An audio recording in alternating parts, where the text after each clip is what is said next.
नमस्कार।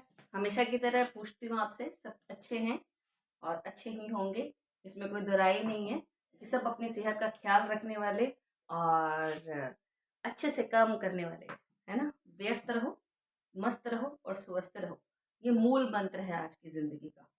अपने आप को किसी न किसी काम में आप इन्वॉल्व रखिए। जितना इन्वॉल्व रहेंगे उतना सीखेंगे, उतना जानेंगे, उतना सबको बता पाएंगे और खुद की सेहत का भी अच्छे से ध्यान रख पाएंगे। मैं रेणु जैन आप सभी का स्वागत करती हूँ नॉकआउट एजुकेशन पर, एक ऐसा मंच जो आपको आपके सुलभ भविष्य के लिए हिंदी की क्लासेस उपलब्ध करवा रहा है।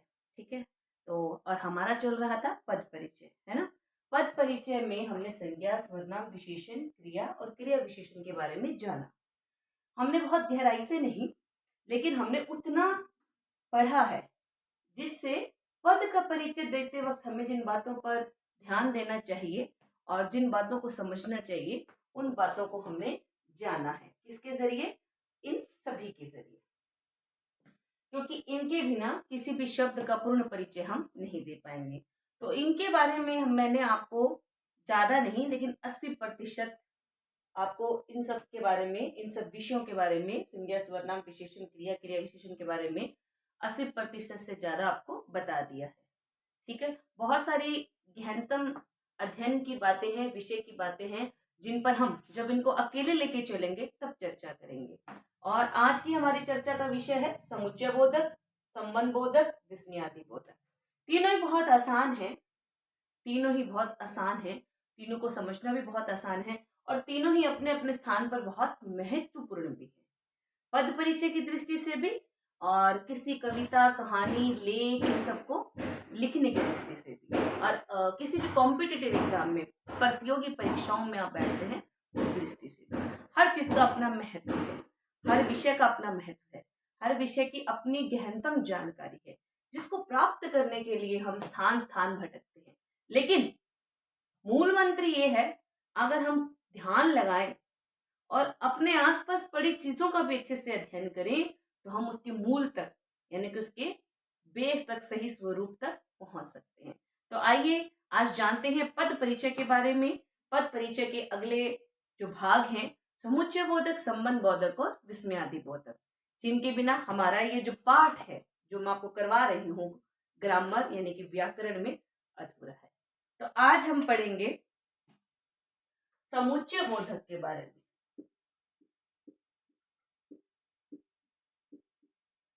आज मैंने पूरा बोर्ड दोबारा साफ करके आप लोगों के लिए फिर से लिखा है। बोर्ड चमक रहा है ना, इसीलिए चमक रहा है।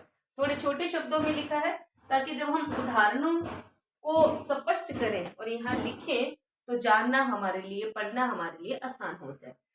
तो समुच्चय बोधक क्या है?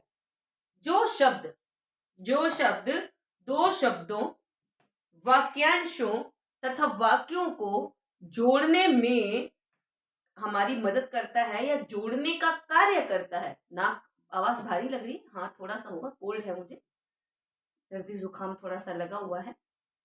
तो जो शब्द दो शब्दों, वाक्यांशों, वाक्यों को जोड़ने का कार्य करता है, क्या कहलाता है? समुच्चय बोधक। अगर आप देखो, समूह चे बोधक, अब बोधक का मतलब तो क्या हो गया? बोध कराने वाला।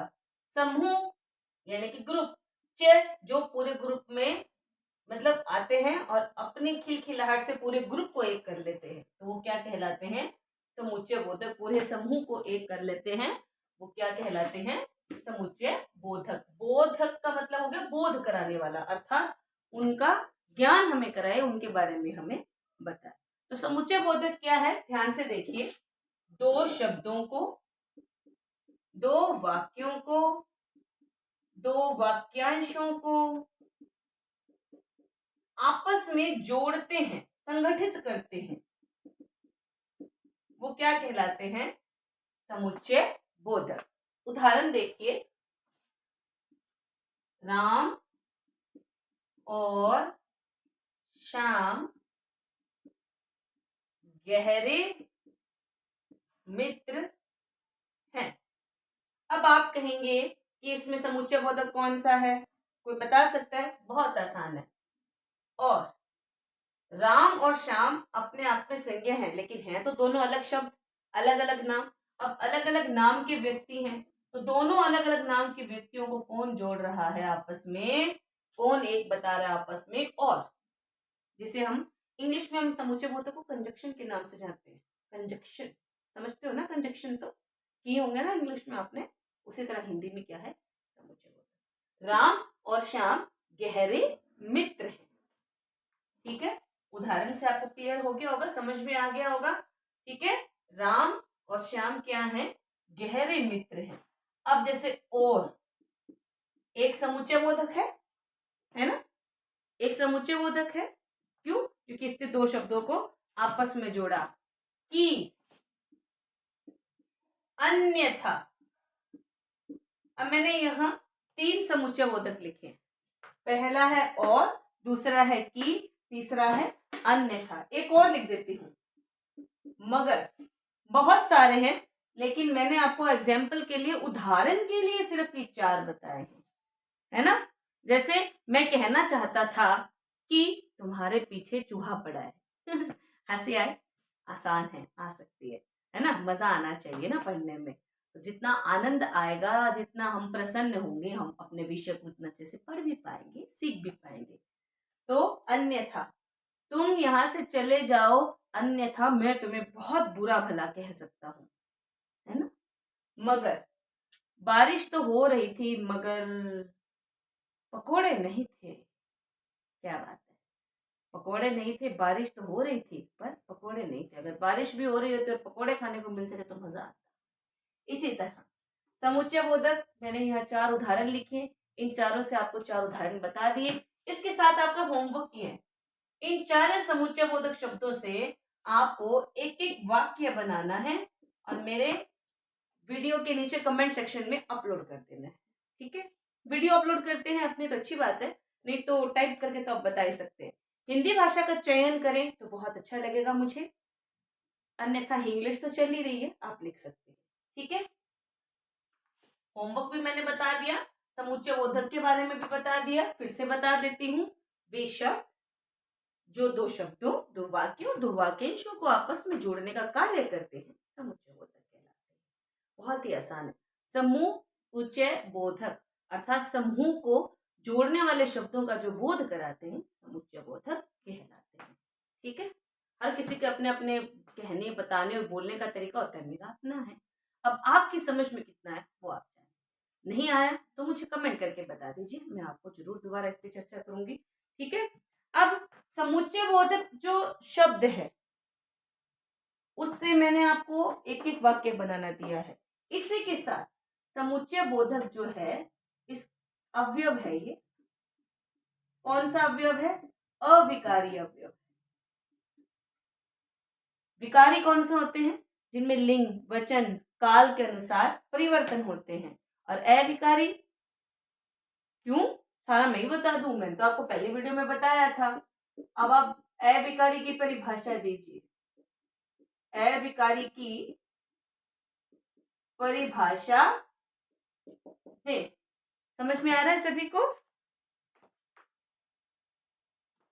अविकारी की परिभाषा दे। ठीक है, अब समुच्चय बोधक जो शब्द हैं वो कितने प्रकार के हैं, दो प्रकार के। समानाधिकरण, दूसरा कौन सा है, वयाधिकरण। समानाधिकरण और वयाधिकरण। अब समानाधिकरण और वयाधिकरण में अंतर क्या है, डिफरेंस क्या है, ये दोनों हैं तो इसी के पार्ट, लेकिन अलग क्यों है, कोई बता सकता है मुझे? किसी का तो जवाब कमेंट सेक्शन में आएगा ही, मेरे बताने तक आप कमेंट कर देना, ताकि अगली वीडियो में मैं उसका नाम लेके बता पाऊं कि ये मेरा होशियार बच्चा है, ये मेरे होशियार होनहार विद्यार्थी हैं जिन्होंने मेरे इन प्रश्नों के उत्तर दिए हैं।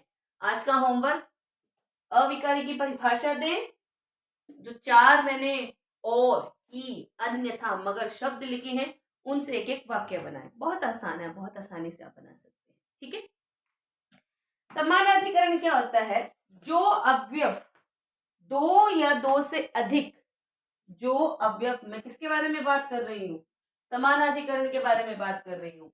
बिल्कुल भी आप संदेहास्पद स्थिति में मत आइएगा, कंफ्यूज मत होइएगा। मैं समानाधिकरण भेद की बात कर रही हूँ।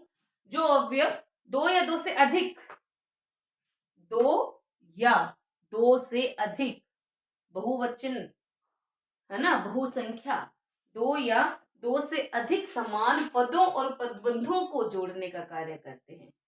दो या दो से अधिक समान पदों और पदबंधों को जोड़ने का कार्य करते हैं, वो क्या कहलाते हैं, समानाधिकरण समुच्चय बोधक।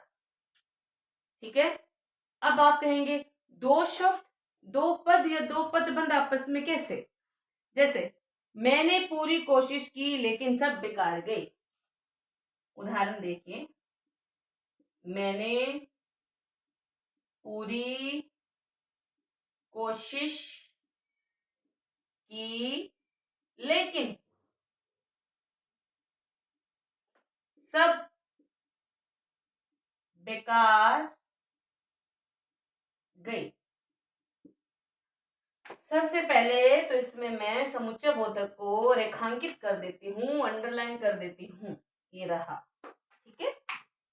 अब देखिए, दो शब्द, दो पद, दो पदबंध, दो वाक्यांश को जो आपस में जोड़ने का काम करता है, दो से अधिक शब्दों, पदों या वाक्यांशों को जो आपस में जोड़ने का काम करता है, पहले वाला समुच्चय बोधक कहलाता है और दूसरी डेफिनेशन वाला, परिभाषा वाला, समानाधिकरण समुच्चय बोधक कहलाता है। अब यहाँ थोड़ा गौर फरमाइएगा, ध्यान दीजिएगा, मैंने क्या लिखा है, मैंने पूरी कोशिश की सब बेकार गई।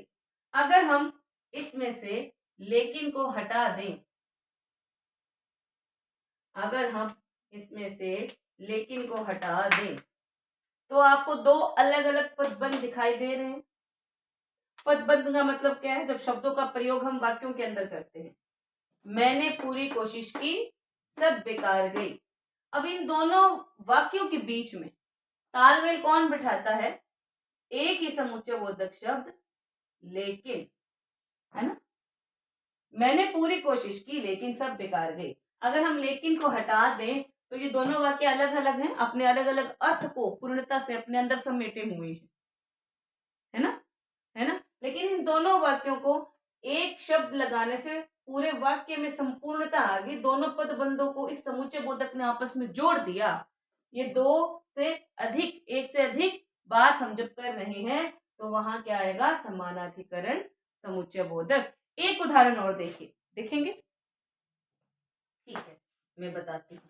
इस बार ग्रीन से लिखते हैं, डॉट ब्लैक से कर लेंगे। एक बार आप पूरे बोर्ड को देख लीजिए, कुछ भी आपको जानना समझना हो, इसमें से किसी भेद की रचना आपसे छूट गई हो, आपने परिभाषा और उन सब के बारे में नहीं जाना हो, तो हमें बता दें। ठीक है। संधि तथा समास में क्या अंतर है। चिंता मत कीजिए, मैंने आपसे कोई प्रश्न नहीं किया, ये एक वाक्य है। वाक्य में देखिए, मैं आपको थोड़ा समझा देती हूँ विस्तार से। संधि एक मुख्य शब्द, समास एक मुख्य शब्द, दोनों ही हिंदी व्याकरण के महत्वपूर्ण तथ्य, महत्वपूर्ण विषय। अब इन दो अलग अलग शब्दों को कौन सा शब्द जोड़ रहा है, तथा। इन दोनों के बीच में आपसे तालमेल कौन बिठा रहा है, तथा। तथा कौन सा है, समानाधिकरण समुच्चय बोधक। ठीक है ना, समझ में आया। यहां तक आपको समझ में आया, बहुत अच्छी बात है, आना भी चाहिए, है ना। तो हम अगले वाले में बढ़ते हैं। कौन सा है अगला वाला, व्याधिकरण। कौन सा है अगला वाला, व्याधिकरण। व्याधिकरण में क्या है, जो समुच्चय बोधक किसी वाक्य के, जो समुच्चय बोधक किसी वाक्य के एक या अधिक आश्रित उपवाक्यों को जोड़ते हैं। आश्रित समझते हो, आश्रित जो शब्द है, इसका मतलब है किसी और पर निर्भर होना, डिपेंडेंट होना, किसी और पर डिपेंड होना। हिंदी में इसको बोल दो किसी और पर निर्भरता। शब्द का अर्थ मैंने आपको बता दिया। थोड़ा मुश्किल लगता है लेकिन पढ़ने बैठो तो कुछ भी मुश्किल नहीं है। एंटोनियम सिनोनियम आप पढ़ते ही हैं इंग्लिश में, है ना, अच्छा लगता है। चलिए, आश्रित का अर्थ मैंने बता दिया।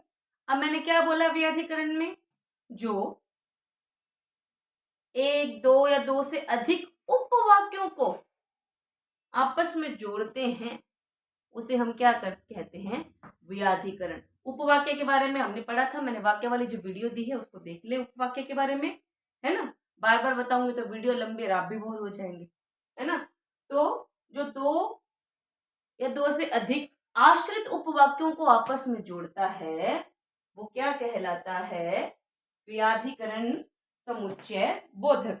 जैसे मैं जा रहा हूं ताकि, मैं जा रहा हूं ताकि आराम कर सकूं, मैं जा रहा हूं ताकि आराम कर सकूं। अब इसमें मैं अपना ये काला जो मार्कर है, ब्लैक मार्कर है, इसको एक बार ले लेती हूँ। चलिए काले से ही काम चला लेते हैं। ग्रीन वाला कह रहा है मैं थोड़ा जिद्दी हो गया, निकलना नहीं चाहता। ठीक है, मत निकलो भाई, हम काले से ही काम चला लेंगे। मैं जा रहा हूं, ये एक वाक्य है मुख्य। आराम कर सकूं, ये वाक्य है उपवाक्य, जो किस पर निर्भर है, पहले वाले वाक्य पर निर्भर है। मैं जा रहा हूं ताकि आराम कर सकूं। अगर हम इस ताकि शब्द को उठा दें, डिलीट कर देते हैं, मिटा देते हैं, डिलीट कर देते हैं, हमारी एंट्री एक बार हमने डिलीट कर दी, तो इस वाक्य का अस्तित्व इसके बिना क्या है, अधूरा है। आराम कर सकूं, कौन कह रहा है, क्यों कह रहा है, किस लिए कह रहा है, किस सिचुएशन में कह रहा है, कौन सी स्थिति में, हमें नहीं मालूम, तो हम क्या कहेंगे इसको, आश्रित वाक्य। अर्थात एक ऐसा उपवाक्य जो अपने मुख्य वाक्य पर निर्भर है, डिपेंड है, आश्रित उपवाक्य कहलाता है। और जब ऐसे उपवाक्यों को जो शब्द जोड़ते हैं, ताकि जैसे शब्द जोड़ते हैं, तो वो क्या कहलाते हैं, व्याधिकरण समुच्चय बोधक। क्या कहलाते हैं, व्याधिकरण समुच्चय बोधक। उदाहरण के लिए व्याधिकरण में एक शब्द है ताकि, दूसरा है तथापि, तीसरा है जैसे कि। मैंने उदाहरण के लिए बता दिया ताकि, तथापि, जैसे कि। उदाहरण के लिए मैंने बताते हैं, खुद भी गहनतम अध्ययन कीजिए, बहुत सारे शब्द आपको समुच्चय बोधक मिल जाएंगे जिनके बारे में आपके लिए जानना है। ये भी जानकारी लें कि समुच्चय बोधक है तो इनमें समानाधिकरण कौन से हैं, व्याधिकरण कौन से हैं। अगर आपको इन शब्दों की जानकारी चाहिए तो मुझे कमेंट बॉक्स में बताइए, मैं आपको जरूर बताऊंगी। ठीक है, तो ये हुआ हमारा समुच्चय बोधक पूर्ण। क्या हो गया, समुच्चय बोधक पूर्ण, है ना। हमने समुच्चय बोधक भेद के बारे में जान लिया। वाक्यांश और वाक्यों का उल्लेख इसमें लिखा है ना, इसका मतलब है कि अनेक शब्द के लिए एक शब्द का प्रयोग भी होता है और पूरा का पूरा अनेक शब्द का वाक्य भी यहाँ प्रयोग होता है। इन पदों और पदबंधों के बीच में जो आपसे संबंध दिखाते हैं वो समुच्चय बोधक कहलाते हैं। चलिए अब हम करेंगे संबंध बोधक। संबंध बोधक क्या है, कोई बताएगा मुझे। संबंध बोधक वो अविकारी शब्द जो संज्ञा या स्वरनाम के साथ जुड़कर उसका संबंध अन्य शब्दों के साथ प्रकट करते हैं, बताते हैं, संबंध बोधक कहलाते हैं। संबंध बोधक क्या है, पहले तो आप संबंध बोधक का थोड़ा सा अर्थ समझ लें।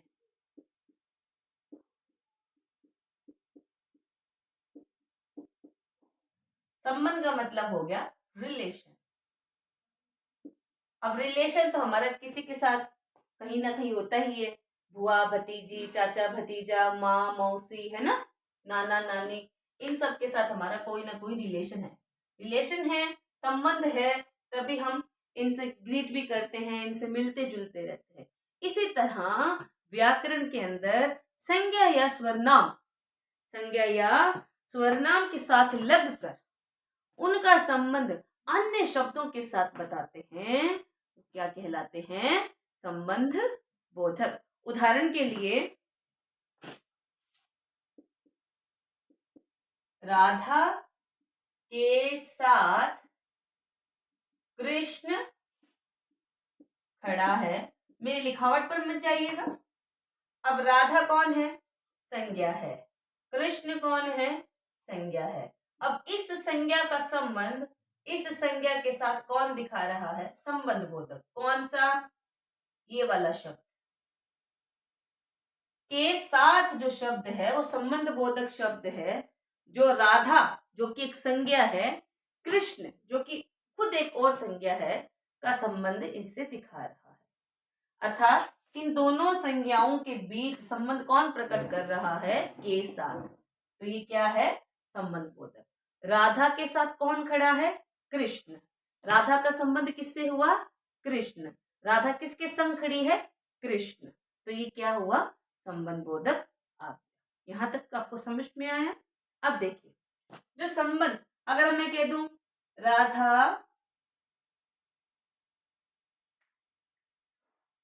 राधा के पीछे कौन खड़ा है? कृष्ण।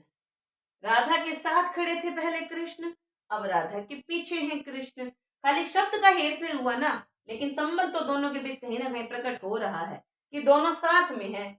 अब साथ लगकर उनके जो इनके संबंध की प्रतिष्ठा हम बता रहे हैं, तो क्या है? संबंध बोधक।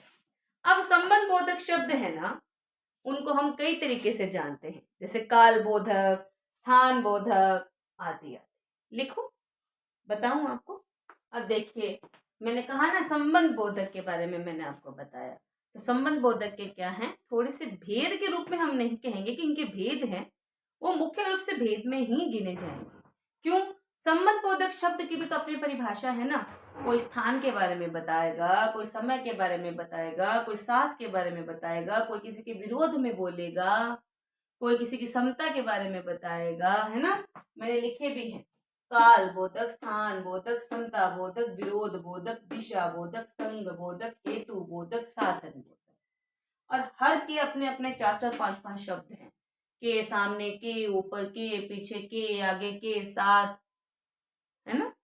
तो इन सभी शब्दों का वर्णन क्या होता है? जब वो संज्ञा और स्वरनाम के साथ लगकर उसका संबंध किसी अन्य शब्द के साथ बताते हैं, वो संबंध बोधक अवयव कहलाते हैं। आज के लिए इतना ही। ठीक है? नहीं है? चलिए ठीक है, आज के लिए इतना नहीं, काफी नहीं है। हम करते हैं विस्मयादि बोधक के बारे में बात।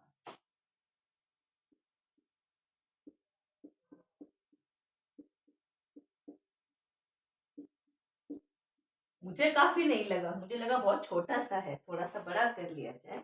विस्मयादि बोधक। विस्मयादि बोधक में अगर हम खाली विस्मय को ले, खाली विस्मय को ले, तो विस्मय का मतलब क्या हो गया? वे शब्द जो हमें हैरान कर दे, है ना, हैरान कर दे, वो क्या कहलाते हैं? विस्मयादि बोधक। विस्मय का मतलब जो हमें हैरान कर दे। अब विस्मयादि बोधक शब्द कौन से होते हैं? विस्मयादि बोधक शब्द कौन से होते हैं? जो अवयव शब्द विस्मय, हर्ष, घृणा, नफरत, क्रोध, हमारे मन के अलग अलग भावों को बताते हैं। जैसे हमने गोबर को देखा, है ना, और किसी का पांव गोबर में लग गया तो क्या कहेंगे? छी छी, इतना अलग सा भाव आया।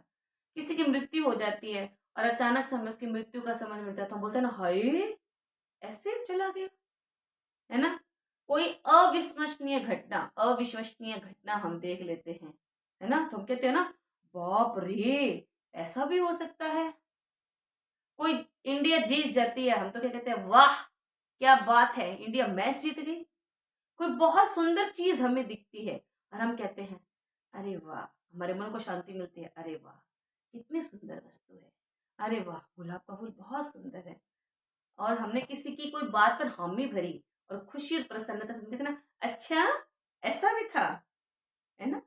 तो जब इन अलग अलग शब्दों के जरिए हमारे मन के भाव अलग अलग रूप में प्रकट होते हैं, वो क्या कहलाते हैं? विस्मयादि बोधक।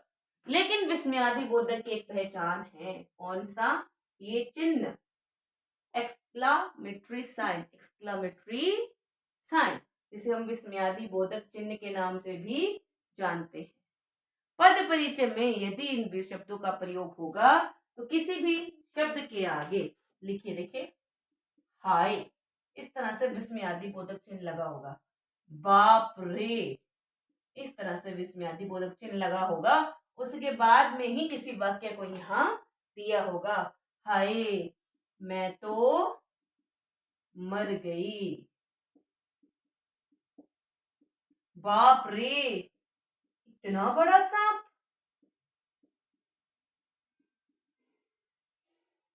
ओह आखिर तुम आ ही गए।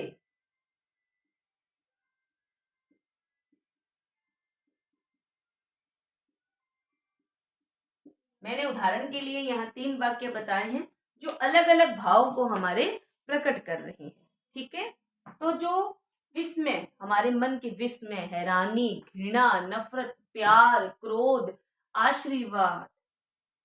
अब आशीर्वाद मन से निकलता है तो हम क्या कहेंगे? बताओ, किसी को धमकी दे दे, बताओ। चलो धमकी वाला मैं बता देती हूँ, आशीर्वाद वाला तुम मुझे वीडियो के कमेंट में लिख देना। खबरदार अगर इसको हाथ लगाया तो ये धमकी वाला है। ठीक है, तो बहुत छोटा सा और आसान सा टॉपिक है, विषय है, ये साइन जो हमें बताता है।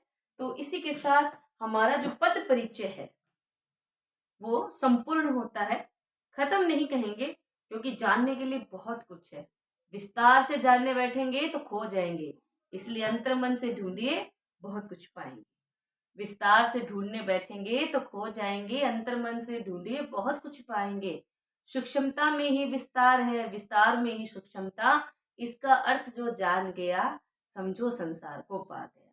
तो इसी के साथ मैं रेणु जैन आप सभी को बहुत बहुत धन्यवाद देती हूँ कि आप मेरे वीडियो को थोड़ा प्यार दे रहे हैं, समझने की कोशिश कर रहे हैं। तो आज का हमारा जो ये पाठ है, पद परिचय विस्मयादि बोधक के साथ पूर्ण होता है।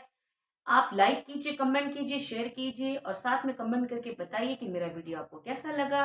और ज़्यादा से ज़्यादा सब्सक्राइब कीजिए, शेयर कीजिए, लाइक कीजिए, क्योंकि ये कार्य सिर्फ आप लोगों के लिए है। धन्यवाद। मैं मिलती हूँ अपने अगले वीडियो में, जिसमें हम करेंगे रस। कौन से चैनल पर? Knockout education.